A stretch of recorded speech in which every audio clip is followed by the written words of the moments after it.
Tapos na tayo. So, ayan guys.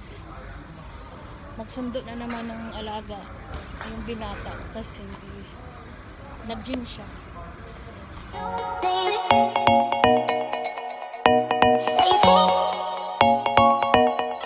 Ngayong gabi guys. Boring. Walang lingaw. Kasi tahimik ang bahay. Hindi ako dinala ng gumala ang amo ko kasama yung alaga ko. Kaya magbilang na lang tayo ng pera sa bangko.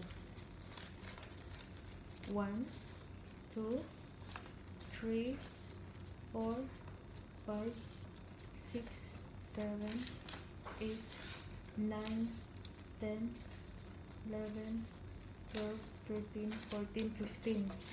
So, hindi ko alam kung saan yung iba dito. Baka inilo ko na. Kasi naubusan kami ng tubig. Dito, ayan. Ang dami kong pera.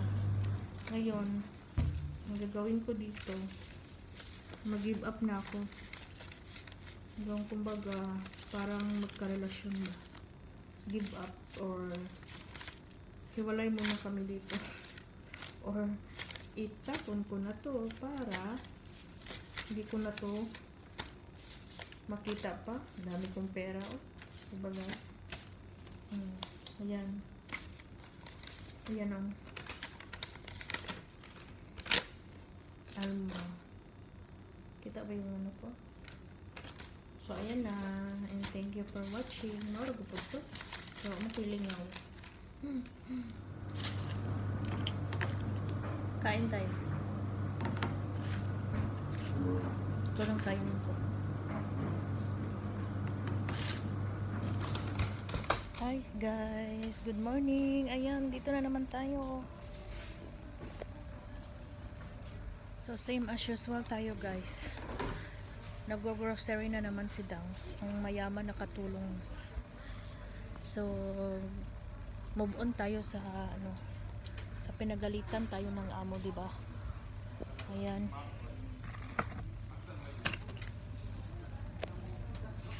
And normal lang naman siguro na mapagalitan tayo. Basta't may sahod lang, guys. Pero talagang ano, talagang nasaktan talaga ako guys sa mga nangyari. Charot. Ayan, magdito tayo sa mga nangyari na ano. So same as usual tayo guys. Nagwo-grocery na naman si Dance. Ang mayaman nakatulong. So move on tayo sa ano, sa pinagalitan tayo ng amo, di ba? Ayan.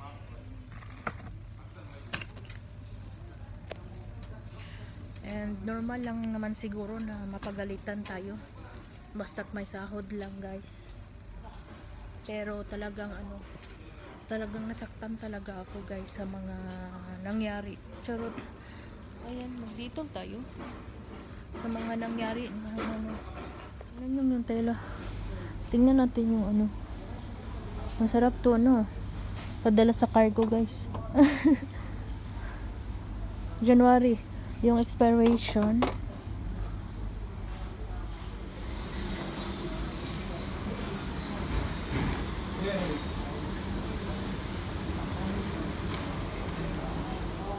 Mga pangtimpla. Gwapa kayong ilang mga pangtimpla. Oh. Lagang may lagi siya. Kunti lang laman. Ano to? Mga damage. O ganyan lang talaga. Ano siya? Biryani seasoning. Huwag na. Anong kailangan ko? Ito. Biryani seasoning. Meron pala oh. Biryani seasoning. Turmeric. Diba? Tayo guys. Doon tayo sa kabilaan. Dito pa. Tingnan nyo oh, mga munggos. Mahal lang siya rin. May buwad guys. Dilis. May dilis. May raisin. Saan pa? Ano pa bang gusto ko?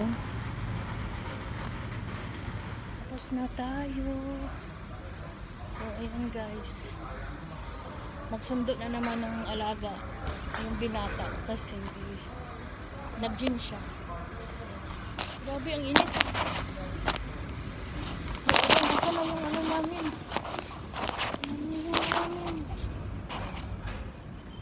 Saan siya nasaan? Sa wakas guys, meron ng Nutella dito. Tingnan nyo. Lagi kasing mauubusan dito ng Nutella sa pinag-aanuhan ko. Mga pang-timpla.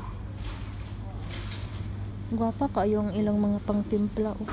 Talagang may lagi siya. Kunti lang laman. Ano to? Mga damage. O ganyan lang talaga.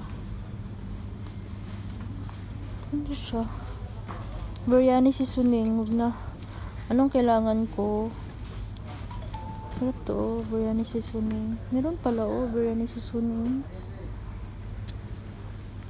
Turmeric. Diba? Tayo guys. Doon tayo sa kabilaan. Dito pa. Tingnan nyo, mga munggos. Mahal lang siya rin. May buwad guys. Dilis. May dilis. May raisin. Saan pa? Ano pa bang gusto ko? So, same as usual tayo guys. Nagwo-grocery na naman si Dance. Ang mayaman nakatulong. So, move on tayo sa ano, sa pinagalitan tayo ng amo, di ba? Ayan.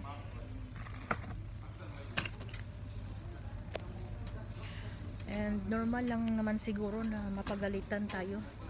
Basta't may sahod lang, guys. Pero talagang ano, talagang nasaktan talaga ako, guys, sa mga nangyari. Charot. Ayan, magdito tayo. Sa mga nangyari na ano. Hi guys, good morning. Ayan, dito na naman tayo.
Mayong gabi kanta ninyo yung ice cream guys.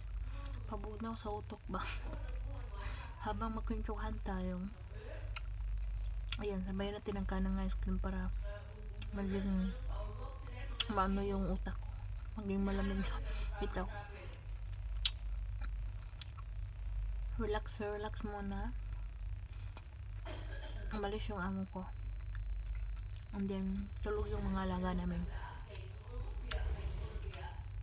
So, yung last video ko guys na galit na galit yung amo sa akin, 1 week na, kasi Sabado din yun ngayon Sabado, so 1 week na. So medyo okay lang naman, okay na.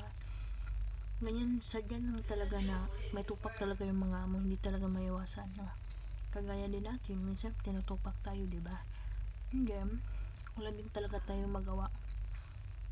Pero alam mo guys, napansin ko talaga na kung kailan ako natapos ng 2 years dito, palagi mainit yung ulo ng amo kong babae. Tapos nagsasabi kami dito sa kasama ko na baka ano lang niya, kasi nga nagpapapayat siya, hindi marami siyang iniinom na gamot, hindi siya kumakain ng marami,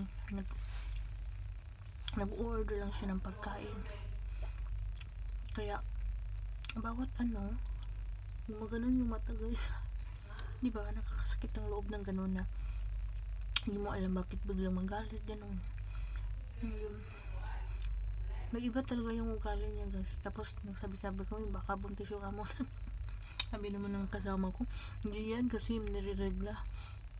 Kaya ayan guys, tiis-tiis lang muna. At least sa amo naming lalaki walang problema, mabait, tahimik, walang dada. Hindi namin lagi nakikita dito sa bahay kasi malayo yung trabaho niya. Umuwi lang dito ng 2 beses sa loob ng isang week. Hindi, yan, maano sa sahod, walang problema.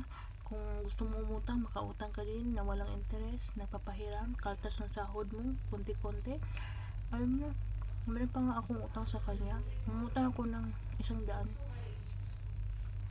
20-20 yung kaltas, guys, tingnan mo. Kaya, minsan, nagpapakapal ako ng mukha sa amo kong lalaki kasi siya lahat ang nag-ano dito eh. Siya lahat yung mga bilihin, mga sahod namin, ganun. Siya yung amo ng babae, walang pakialam. Sa kadalasan dito guys, ganyan daw talaga eh. Yung mga lalaki yung lahat na naggastos dito sa bahay. Yung sa mga babae, yung sa kanila is yung mga pampaganda nila, bili-bili ng mga damit, yung papunta ng mga salon, ganun-ganun.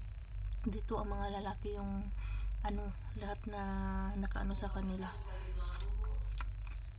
Kaya hindi ko mahiyang kailangan ko ng pera, umuutang ako, hindi kinakaltas niya. Yung kasama ko din dati, ganyan din siya. Kaya natagal siya ng 25 years kasi nga dito maliit lang ng bahay na inupahan ng amo ko, malaki na yung mga bata, and then mabait yung among lalaki, mabait naman yung amo ng babae, pero hindi talaga maiwasan na tutupakin talaga. Siyempre ikaw masasaktan ka, diba? At tiis na lang muna guys, ha? Ganyan yung ugali ng mga amo. Siguro din pag tayo din yung amo, meron talaga tayong minsan yung mga bad mood, meron tayong good mood, diba? Kaya kaliwala yan. Basta't may sahod, busog, hindi pagod sa trabaho, diba guys? So, sa mga katulong dyan na kagaya ko, sa mga katulong dyan na mga maswerte sa amo kagaya ko, laban lang, tiis lang muna. At sa mga katulong din na hindi sila maswerte sa amo nila, na kahit iba yung mga ugali, ang pangit na mga ugali, maabot nga din sila ng ilang years at natapos nila yung kontrata dahil lang sa gusto nilang magkasahod. Ang hirap ng mga pangangailangan, kailangan natin ng sahod, diba? Kalibang mo naman ko. Katungko na ba ko diri? Ayan guys, so thank you for watching. Salamat sa mga patuloy na nanonood at nagsubaybay sa buhay ko dito bilang isang katulong dito sa Kuwait. Salamat sa lahat ng mga hindi nag-skip ng ads. Thank you for watching guys. Bye.